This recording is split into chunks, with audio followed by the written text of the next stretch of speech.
Hello বন্ধুরা, welcome back to my channel. আমার নতুন ব্লগে আপনাদের স্বাগত জানাই। আজকে আমি আপনাদের শেখাবো কীভাবে প্লাজো কাটিং করতে হয়। এটা হচ্ছে তার সূত্র। এই সূত্র ধরে কীভাবে আপনি কাটবেন এটা দেখে নিন। এই সূত্রটা অনুযায়ী যদি কাটতে পারেন তাহলে কোনোদিনও কোনো প্লাজো কাটিংয়ে ভুল হবে না। যে কোনো সাইজের আপনি কাটতে পারবেন। দেখে নিন, প্লাজো কাটিং করতে তিনটে জিনিসের ব্যবহার করা হয়: ঝুল, পাছা আর মোহরা। ঝুল, পাছা, মোহরা। মোহরা যে কোনো মানুষের প্লাজো কাটিং করবেন তার আগে এই তিনটা মাপ নিয়ে নেবেন। এই তিনটা মাপ জরুরি। প্রথমটা হচ্ছে ঝুল। ঝুল যে যা লম্বা অনুযায়ী ঝুলটা নিয়ে নেবেন। এটা হচ্ছে ঝুল।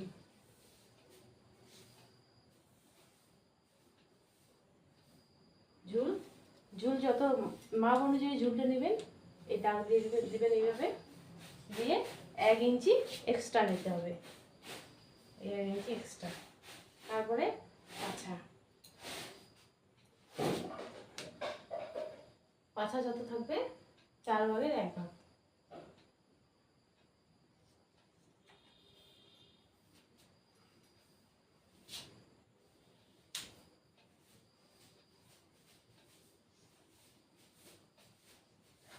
বেল্টের জন্য 2 ইঞ্চি এক্সট্রা নিতে হবে।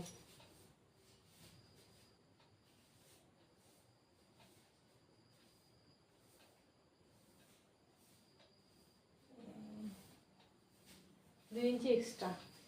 এবার পাছা যত থাকবে, পাছার 4 ভাগের 1 ভাগ।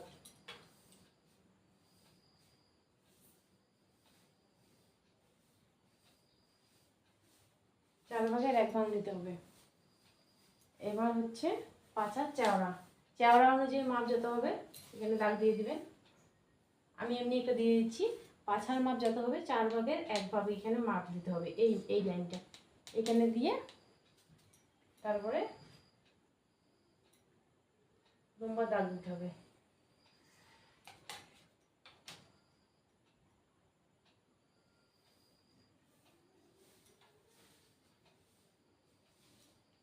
এক ইঞ্চি উপরে দিতে হবে দাগটা।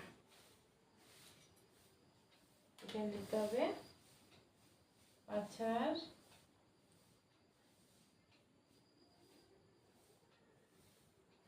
4 ভাগের 1 ভাগ প্লাস 2 ইঞ্চি, 2.5 ইঞ্চি। এই একই মাপ পিছনে নিতে হবে।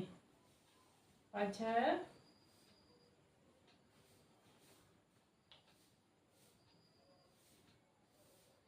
4 ভাগের 1 ভাগ। কাপড়টা থাকবে 4 ভাঁজ। 4 ভাঁজ। এদিকে থাকবে জোড়া সাইড।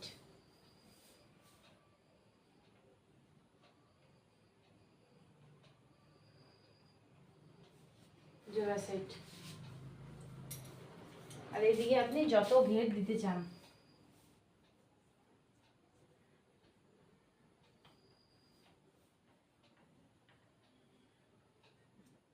এদিকে যত ঘের দিতে চান, আপনি যদি চান যে এইভাবে এই আপনার এইটুকু ঘের হবে না, একটু বেশি দিবেন, তাহলে এই দিক থেকে দাগ দিয়ে দিবেন। কেউ যদি মনে করে আরেকটু ঘের দেবো তাহলে আরেকটু দিয়ে দিবেন। কিন্তু 1 ইঞ্চি এক্সট্রা নিতে হবে। এটা হচ্ছে সেলাইয়ের জন্য। কিন্তু এইখানে যখন মানে কাপড়টা একটু বেশি নেবেন, চওড়া নেবেন, তখন 1/2 ইঞ্চি উপরে দিয়ে দিবেন।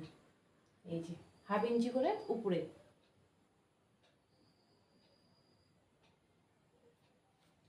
1/2 ইঞ্চি করে উপরে। 1 ইঞ্চি এক্সট্রা। এই যে আজকে হয়ে গেল। এই সূত্র অনুযায়ী যদি আপনি প্লাজো কাটেন তাহলে কোনো ভুল হবে না। যে কোনো সাইজের আপনি কাটতে পারবেন। এই যে দেখে নিন একবার।